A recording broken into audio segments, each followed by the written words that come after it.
So, what would happen if the Abyss Watchers came back? These guys meet their demise pretty early in game, but as a hypothetical, let's say one survived and returned to his duties as a Lord of Cinder to relink the First Flame. Well, that's what I'm here to answer by doing a cosplay / challenge run of them and seeing if I can beat the game with their loadout. To begin the run, we have to choose our starting class and character. To make my guy look the part, we have to have the cutscene for details. Considering that I couldn't see this guy's face in the slightest, and I'm gonna be rocking the same fit anyway, I just decided to fuck it and match their hair. Oh, and red eyes cause one of their watchers in the fight have it too. I'm sorry, Gundyr, we're gonna have to do this again. I'll need your coiled sword for later so I can finally have some game. With my new game attained from Gundyr, I decide to confess by sticking my coiled sword inside the Firekeeper's darkness, but only for it to be disappointing like every Dark Souls YouTuber when they make the same joke over again and think they're funny when they're not. What? As I gear up around Firelink, I'm going to tell you the rules of the run. First, traditional play only. This means no summons and melee only. I must beat the Abyss Watchers as early as possible, and from that point on, I will be able to use their gear without being able to switch. This includes their armor and weapons. Other accessories such as rings and buffs are allowed, but I likely won't need them much. I also want to talk about my new strategy called parrying. Yeah, not very new, but let me explain. The weapon I'm going to be using for this run, being the Farron Greatsword, doesn't actually have a feature for you to two-hand the weapon, but rather an option to equip a dagger on the side that unfortunately doesn't allow us to Diable Jambe our sword, but can lead into a party table kick course, Anakin caster, or a parry. Where my Sanji fans at? Anyways, I've never been big on parrying in the past since it greatly simplifies these amazing fights, but since I'll always have the opportunity to parry, shit, I might as well use it and take it into my future fights. With all the yapping out the way, let's start the run. Parry frames are something I've noticed only happen at the start of the animation, not the entire thing. The best way I've found to learn this was to sit behind my shield, and when a certain extender I knew was coming up, mash the hell out of that parry button and you'll get it off. Hello, my fellow ice dog bear thingy. Goodbye, my fellow ice dog bear thingy.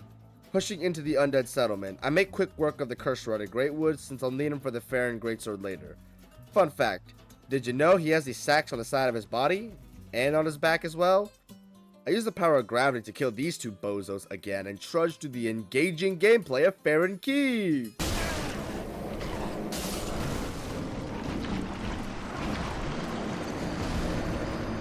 Woohoo! Finally, something interesting in this run. The literal boss we're trying to cosplay.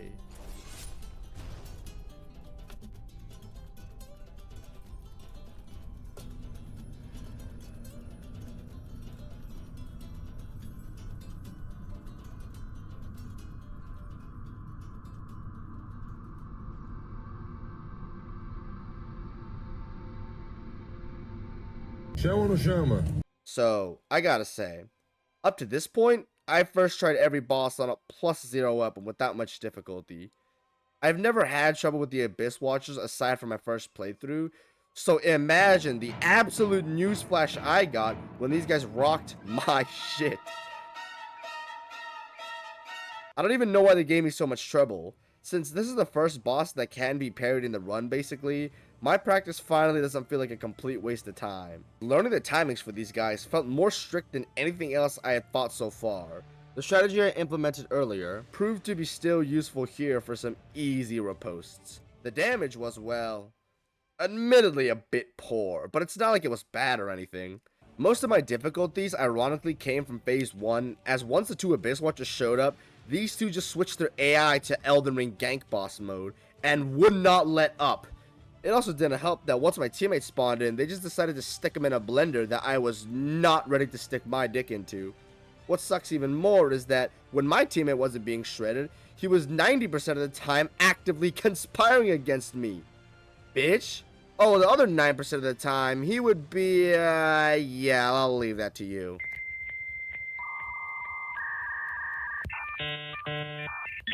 The 1% of the time we did come together during my 3 hours of attempts was beautiful. Hell yeah, look at this shit.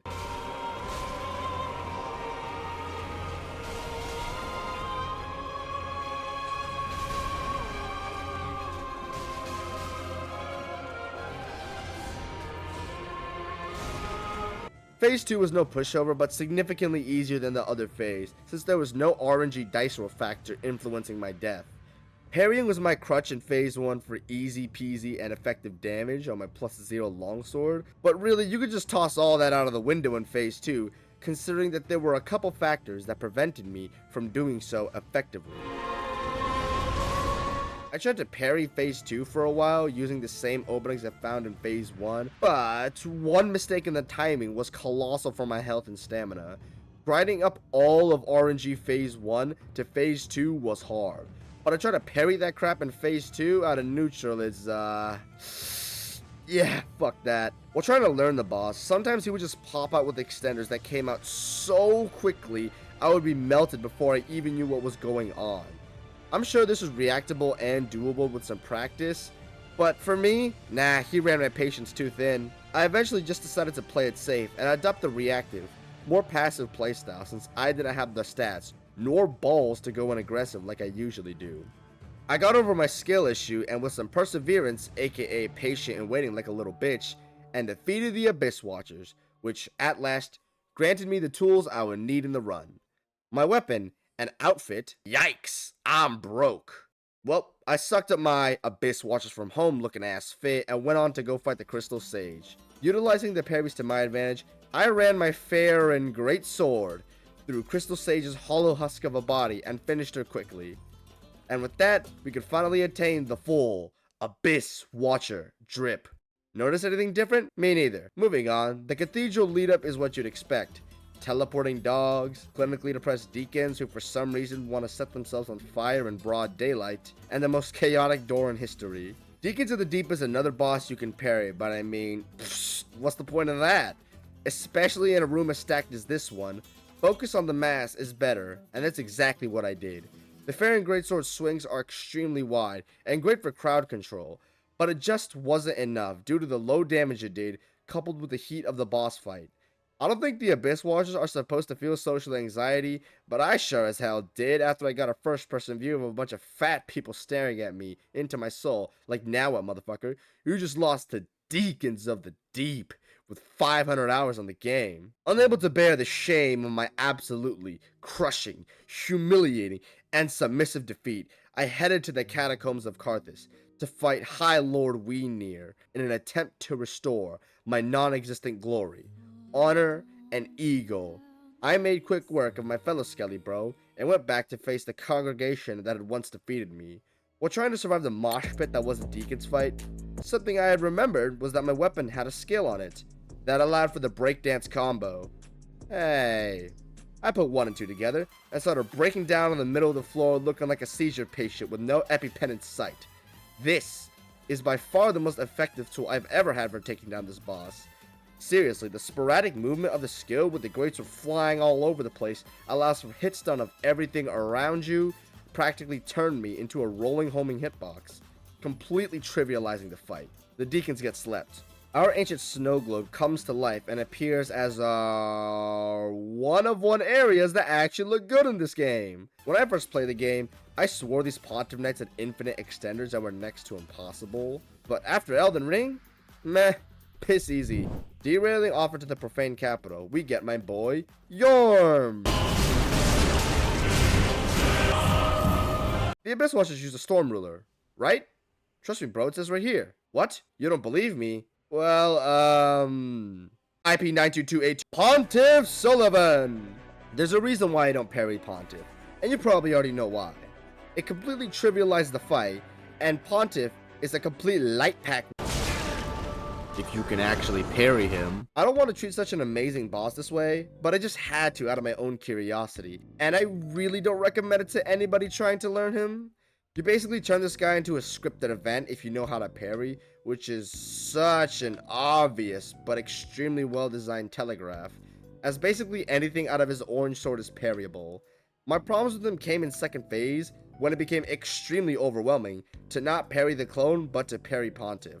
I could have parried him a lot more in the footage, but I kept getting overwhelmed to where I wasn't ready for it.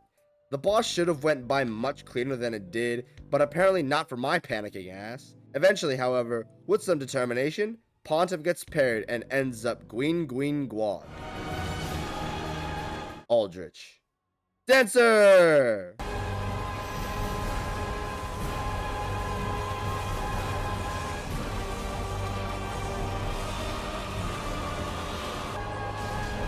Okay, so Dancer is a boss I've expressed my dissatisfaction with in the past due to its poor hitboxes and frame drops. Luckily, this time, I didn't have too much, if literally none at all of either bad hitbox or frame drop. It's got a bunch of cool and graceful attacks, with the main strategy I found being to strafe around her and stay at her side.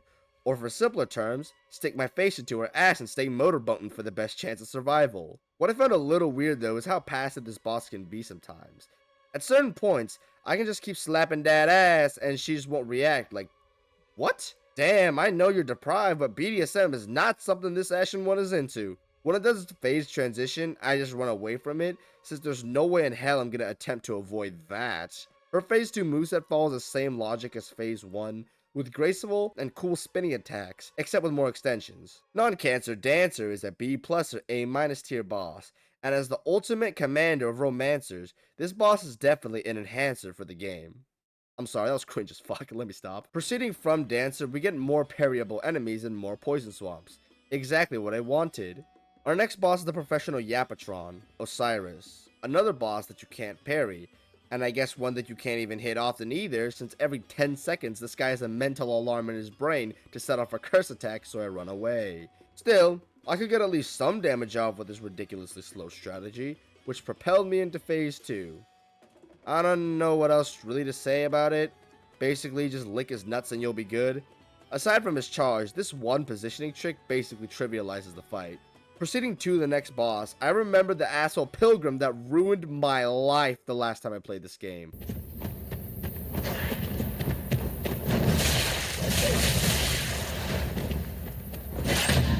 What? What? So I had to get my revenge.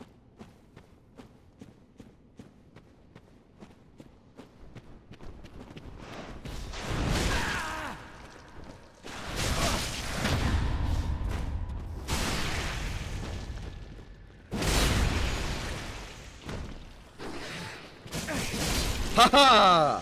Bitch! Champion Gundyr, aka the champ that did not deserve what I did to him today, is the next boss. This is an absolutely amazing boss, with the perfect flow to combat just for him to be absolutely mopped with a guy with a toothpick in his left hand. Imagine a fight where a guy exceeds in striking and has beautiful shots, only for him to go up against an amazing grappler to end his career completely. Yeah, that's Champion Gundyr on parry only. Basically everything aside from his grabs, hooks, and kicks can be parried, which transforms this potentially incredible fight to a pretty robotic encounter, which sucks. Please don't parry him. Putting down the champ, the teleporting Lothric Knights decide to go for more elevator booth boxing.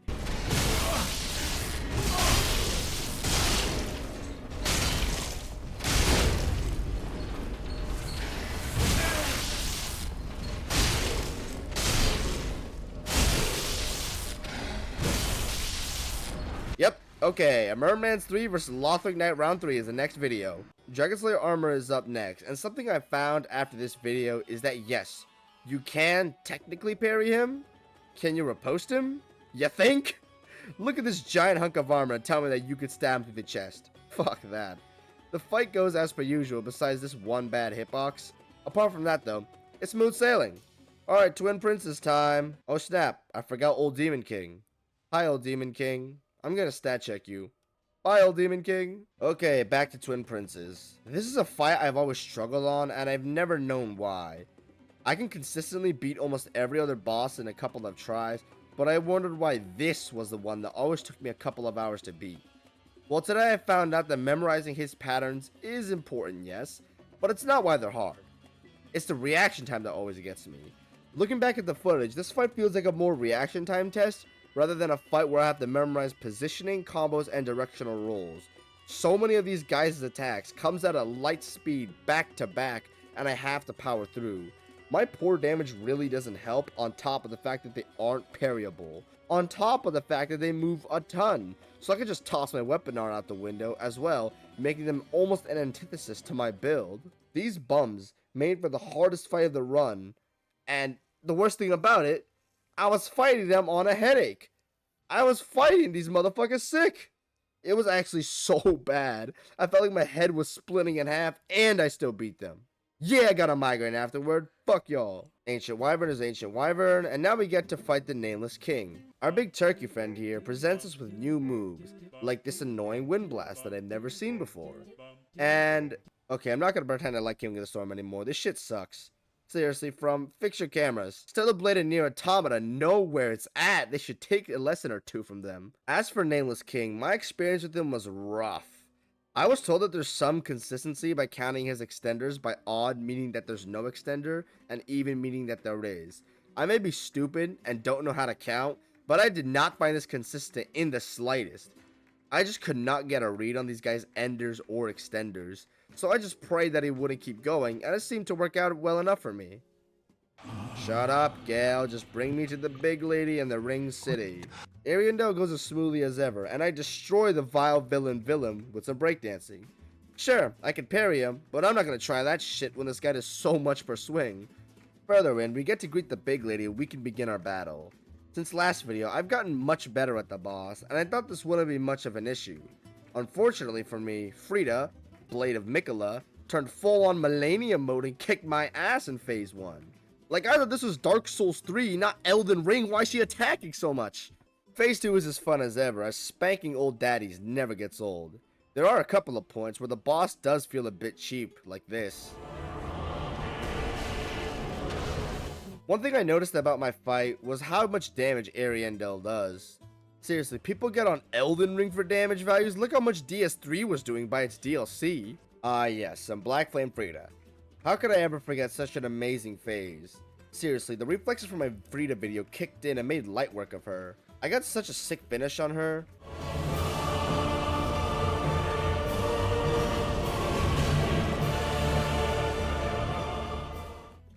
I kind of wish the hitboxes were a little bit more accurate like in Elden Ring, so me in the air would actually make me iframe the Black Flame Trail.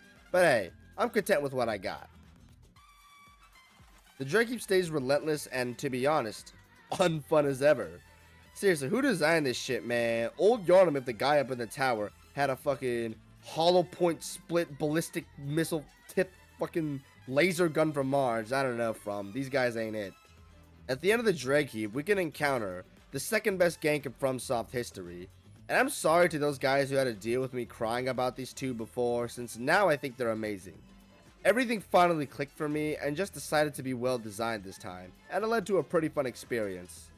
I still want to cry about Phase 2, however, since I think the difference in effort between the Meteor and Laser Guy is far too vast and punishing. Everybody just picks the Laser Guy anyway since it's easier, so I have to question if the Meteor side is well designed or not. Aside from that, however, I don't really have much to complain about. When it comes to non-humanoid encounters, this might take the cake as the best one they've made, since everything in the fight is just so damn well made. I know I really suck in the footage, but there are times when a boss fires on all cylinders and it's addicting. Killing the two demons allows us to proceed to the Ring City, which allows us to knock Meteor off a cliff and kill Half-Light. Half-Light sucks, and spamming breakdance combo to hit stun the loser to death was my entire strategy. As fun as you'd expect. Oh yeah, and I expect nothing good from this boss. Meteor, the second best From Software dragon. Yes, and I think one is better, and you'll find out who that is later. Not in this video, a future one. My only complaint with him is that his fight isn't harder. Seriously though, I don't want to sound like some elitist or nothing, but constantly rolling just one direction for 99% of his attacks gets extremely boring after a while. Regardless of that, however, still remains a great fight despite the predictability. Gael's first phase is no trouble by this point in my Dark Souls career. When it comes to unpredictability, yeah, that's basically non-existent in Phase 1. Phase 2 provides a bit of more challenge, and the art direction for him is absolutely phenomenal. Gael gave me a bit more trouble on this run than my usual runs, with my little pathetic damage. While our battle was still slightly extended, the one problem for my Friede video with this boss still persists here. If you don't know, it's the inconsistency of him finishing his combos. You can literally stand in front of Gael's face, eye to eye, point blank. He'll start and stop his combos at completely random points for some reason, to where the actual openings for him are somewhat ambiguous. Even when you identify these random combo point cancels, you can literally still get swung on, which is fucking ass. If the boss cancels his combo midway for no reason, then I think I should be able to get an opening off that. Not me reading him canceling his opening and that counts as a combo extender. I'm glad in Elden Ring most bosses have consistent positioning based extenders where they won't cancel a combo midway even when you're in their face and punish you for not predicting or guessing right. Aside from that one issue, however, where he just weirdly cancels his combos, Gael's fight still remains as fun and as amazing as ever. As long as that doesn't happen too often. Champions Grave Tender and Grave Tender's Grave Wolf. Champions Grave Tender and Grave Tender's Grave Wolf. Champions Grave Tender and Grave Tender's Grave... Fuck this boss. Fuck this boss. Nobody likes this boss. Who would pay $15 for it? I don't know. They're dead. As I light the 5 fires for the Lords of Cinder, including my own for some reason, but let's ignore that, I enter the killing of the first flame. The Soul of Cinder turns out to be as problematic as usual. The spear spam and relentless curved sword phase give me a run for my money. The pleen plon hits, and before I know it, the battle comes to an end.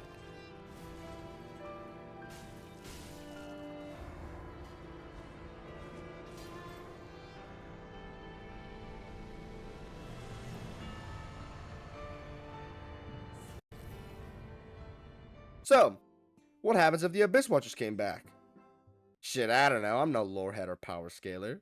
But based off what I know, according to what this guy says, who definitely did a lot more work than I did, they would get mopped. Would I recommend the run? Not really. One half of your gameplay is not really fun because you're parrying tons of great enemies and bosses, and the other half you do poor damage to because you're one-handing your weapon. Well, with that, thanks for watching, and I hope you enjoyed. Oh, and have a good day wherever you are watching this.